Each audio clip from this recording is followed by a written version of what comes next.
앞서도 말씀드렸습니다만 남북이 4월 말 판문점 평화의 집에서 남북 정상회담을 개최하기로 합의했습니다. 정말 파격적이다 이런 생각이 좀 드는 것은 이 북한 김정은 위원장이 이 비핵화 의지를 분명하게 밝혔다는 점인데요. 이 비핵화를 의제로 허심탄회한 북미 대화를 할 수 있다. 그러나 우리를 존중해줬으면 좋겠다. 이제 이런 말까지 했다고 그러죠. 또 한미연합훈련도 예년 수준으로 진행하겠다는 걸 이해한다. 이렇게 이야기를 했다고 하죠. 이 김대중 정부에서 남북 정상회담 개최를 위한 특사로 활약했던 분이시죠. 누구신지 진작이 가실 텐데요. 민주평화당 박지원 의원 전화로 연결돼 있습니다. 네, 안녕하십니까? 네, 안녕하세요. 박지원입니다. 네, 이번 특사팀을 전에 이 드림팀이라고 평가한 적이 있으셨는데요. 자, 이 특사단이 가져온 성과, 이 총평을 하신다면 또 어떻게 하시겠습니까? 예상보다 훨씬 좋은 아주 훌륭한 합의를 해온 것을 축하합니다. 네. 어떤 점이 예상보다 훨씬 좋은 점이라고 이렇게 좀 꼽을 수 있을까요? 우선 김정은 위원장이 남한을 최초 방문하고 네. 집무실을 최초로 공개하고 네.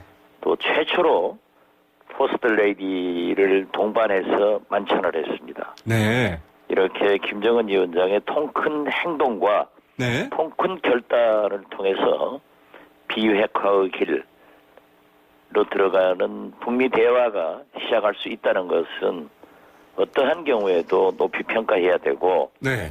사실 트럼프 대통령도 가능성 있는 진전이라고 하면서 네. 최선을 다할 준비가 돼 있다. 네. 뉴욕타임스, CNN, 워싱턴 포스트 굉장히 좋은 평가들을 하고 있는 걸 보면은 네. 이번에 참 좋은 합의를 이끌어낸 우리 특사단 그리고 북측에도 감사를 합니다. 네.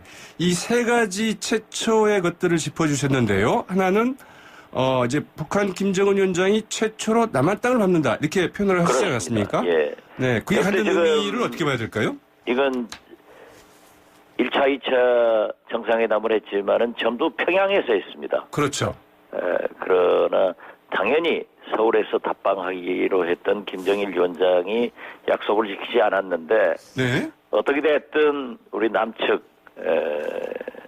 판문점 평화의 집에서 열린다고 하는 것은 북한 최고 지도자가 우리 남측 땅을 처음으로 네. 밟는 그런 역사적인 최초 방문이 될 것입니다. 네. 자, 이 당초 핵실험 중단, 이 동결 정도만 나와도 좀 성과일 것이다. 이제 이런 이야기가 많았었는데, 이 비핵화에 대해서도 이제 선대의 유운이다. 이제 이런 말까지 했어요. 이 부분은 좀 어떻게 봐야 될까요? 그 비핵화에 대해서 선대 유운이라는 얘기는 네. 계속해서 김정일 위원장도 해왔고, 아, 네. 새로운 것은 아닙니다. 왜냐하면 김일성 주석이 네. 한반도 비핵화를 7.4 공동성명을 통해서 발표를 했고, 네. 또 북한은 굉장히 자기 선대들이 말한 것을 지키려고 노력을 하거든요. 네. 그래서 비핵화는 선대의 유운이다 하는 것은 새롭지 않지만은 네. 어떻게 됐든 유운까지 빌려 가지고 한반도 비핵화를 언급한 것도 큰 진전입니다. 네. 자, 그런데 말이죠.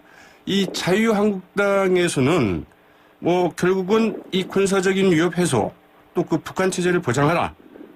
이렇게 해야 우리가 이제 비핵화를 할 수 있겠다. 이렇게 이야기를 한 것은 기존에 북한이 해왔던 이야기를 되풀이한 것 이상이야도 아니다. 또 이제 이렇게 평가를 하고 있는데 어떻게 좀 생각하시는지요? 자유한국당에서는 자꾸 정략적으로 정치적으로 이용을 하려고 그러한 얘기를 하는 것은 자기들도 네. 옳지 않다는 것을 잘 알고 있을 겁니다. 아, 그래요? 예. 네. 왜 그럴까요? 전혀 자유한국당의 입장을 보면은 그런 것 같지는 않은 것 같은데요. 저는 누차 얘기를 했지만은 자유한국당의 전신들인 박정희 대통령이 7.4 공동성명 네. 그리고 노태우 대통령의 남북기본합의서 네. 박근혜 대통령도 평양을 방문하고 한반도기 사용하자고 했고 네. 한반도 신뢰 프로세스를 통해서는 비핵화의 빗장을 풀었습니다. 네. MB 역시 정상회담을 추진했지 않습니까? 또 자기들이 인공기 옆에서 우리는 하나다라고 북한 선수를 응원했고 네. 자기들이 황병서, 최용해, 김양건 이분들하고 악수하려고 뛰어다닌 분들입니다. 네. 또 김영철 부장을 자기들하고 회담을 하고 왜 그때는 체포하지 않고 사살하지 않았습니까? 네. 이런 얘기를 하는 것은 옳지 않습니다. 네. 정쟁을 중단하고 다시 한번 안보와 외교는 초당적으로 협력하자라고 주장하는 그분들이라고 하면은 네. 이렇게 좋은 합의, 미국에서도 궁극적인 목표는 비핵화 아닙니까? 네. 사실상 북한에서 일종의 모라토리움이 시작된 겁니다. 네. 왜냐하면 비록 대화 기간 중에는 핵실험도 하지 않겠다, 미사일도 발사하지 않겠다라고 한 것도 큰 진전 아니에요. 네, 그렇죠. 그래서 비핵화의 길로는 모라토리움, 동결, 네. 비핵화 이런 순서가 될 건데 한 단계 들어간 그러한 좋은 것을 두고도 계속 그렇게 얘기하는 것은 결국 해방을 놓고 네. 전쟁을 하자 하는 것으로밖에 생각할 수 없습니다. 자, 북한이 이처럼 생각했던 것보다도 훨씬 더 그 전향적인 입장을 밝혔다. 이제 이렇게 좀 평가가 되고 있는데요. 북한이 좀 이렇게 나온 배경 어떻게 볼 수 있을까요?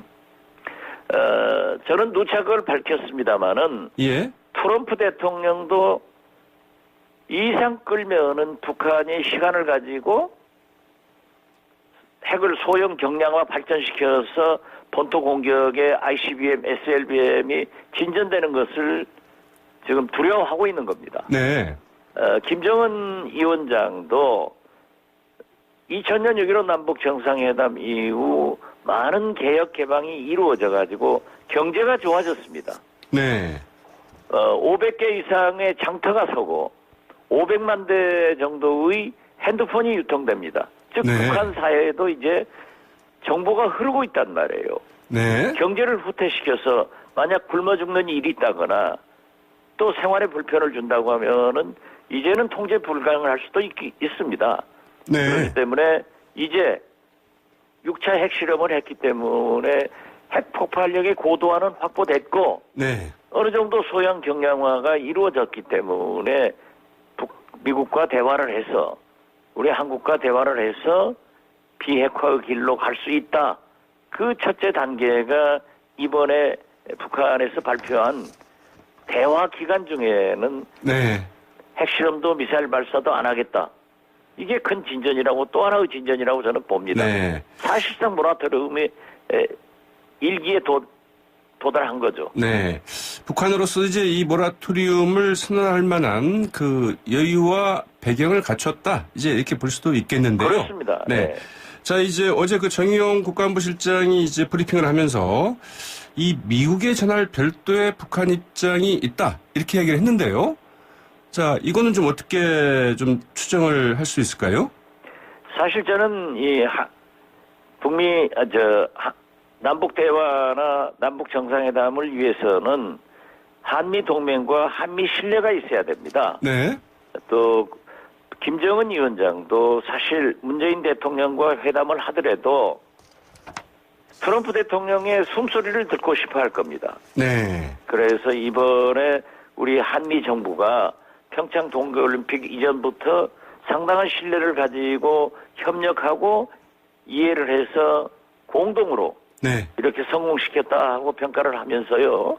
틀림없이 미국에는 더 좋은 진전된 그런 안을 가지고 가서 트럼프 대통령과 얘기하게 될 것으로 기대를 하기 때문에 네. 아직 정부에서 발표하지 않았는데 저희들이 얘기하는 것은 조금 그렇네요. 네. 그러나 아무튼 지금 현재의 발표보다도 정의용 실장이 그렇게 말씀한 것은 더 진전된 것이기 때문에 네. 굉장히 좋은 방향으로 움직일 것이다. 또 트럼프 대통령도 대통령 후보 때부터 김정은과 햄버거를 먹고 싶다. 또 이번에도 직접 네. 하고 싶다 했지 않습니까? 만날 수 있다 이렇게 얘기를 했죠. 네네네. 자, 그런데 이 북한이 혹시 미국 측에 뭐 요구하는 바를 전달하지는 않을까요? 그러니까 가령 뭐 대북제재를 좀 완화에 대한 약속을 우리가 이 얘기가 나간다면 대화 테이블에 나간다면 대북제재를 좀 완화해줘야 되는 것 아니냐? 뭐 이런 것들의 다짐을 받고 싶어 하지는 않을까요? 당연히 있을 겁니다. 네. 저는 그래서 이 9.19 합의로 돌아가는 것이 북한 핵 문제를 해결하는 것이다. 네. 9.19 합의라는 것은 잘 아시다시피 북한에 에너지 지원을 해주는 거거든요. 그렇죠. 예. 그러기 때문에 어떠한 지원의 요구가 있지 않을까 저는 그렇게 생각합니다. 네. 자, 북한이 그 비핵화 의지를 밝히는 것, 이 미국의 그 해구산 폐지까지를 겨냥한 것 아니냐? 뭐 이런 이야기도 있고요. 또 하나는 이 북한이 지금 당장의 어떤 제재 국면을 좀 모면하기 위해서 좀 시간 벌기 아니냐? 이제 이런 좀 지적도 나오고 있는데요. 이 부분에 대해서는 어떻게 생각하시는지요? 그러한 우려를 지적하는 것은 당연합니다. 네. 그리고 한미 양국이 그러한 것에 대비하는 것은 당연하기 때문에 우리가 지금 만약 북한에게 대해서도 네. 트럼프 대통령이 요구하는 대로 당장에 비핵화라 하면은 북한이 응하겠습니까? 네. 거듭 말씀드리지만 제가 2014년 김양건 비서를 만났을 때 어떠한 경우에도 비핵화하지 않는다. 사다트, 죄송합니다. 후세인, 네. 카다피에를 들더라고요. 네. 그렇기 때문에 우리가 요구도 그렇게 북한이 100% 들을 수 없지만은 네. 그러한 요구를 설사 북한에서 한다고 하더라도 우리도 수용할 수는 없는 것 아니에요. 네. 그렇기 때문에 대화가 필요한 거죠. 네. 자, 이 북한의 그 김정은 위원장은 말이죠. 이 김여정 부부장을 이제 그 특사로 우리 측에 그 보냈을 때도 그렇지만은 이 남북 정상회담에 더 방점을 찍고 있는 게 아닌가. 이제 이런 생각이 좀 들기도 하는데요. 표면적인 것은 남북 정상회담에 방점을 두고 있는 것처럼 보이지만은 네. 그 남북 정상회담 자체도 결국 북미 대화를 네. 위해서 미국의 모든 것을 알고 싶어 하는 겁니다. 네. 그렇기 때문에 제가 특사를 할 때 김대중 대통령도 미국에서 요구하는 그러한 모든 것을 소위 그 북한 사람들의 북한의 숨소리까지 얘기해줘라. 네. 이런 말씀을 했거든요. 네. 그래서 제가 그분들을 만나서 내가 이번에 미국 대사를 또는 차관보가 찾아왔길래 이런 얘기를 했다 네. 하면은 절대 그 거부 반응이 없습니다. 그만큼 미국을 의식하고 하기 때문에 별 문제가 없습니다. 그리고 북한 네. 핵 문제는 거듭 말씀드리지만은 남북 간의 문제가 아니라 북미 간의 문제입니다. 네, 알겠습니다. 저 박진호 의원님, 이제 시간이 별로 없는데요. 짤막하게 이 김정일 전 위원장을 이제 직접 만나지 않았습니까? 네네. 네, 이 김정은과 김정일 위원장 스타일이 좀 많이 다른 것 같다 이런 얘기가 있는데 좀 간략하게 좀 말씀해 주시겠습니까? 김정일 위원장도 상당히 그 통큰 네. 호탕한 그런 지도자였는데 김정은 위원장은 자기 아버지보다도 더 통큰 아, 그래요? 그리고 호탕한 그런 모습을 저는 본 것으로 보았습니다. 네, 네. 자, 오늘 말씀 고맙습니다. 네, 감사합니다. 지금까지 민주평화당의 박지원 의원이었습니다.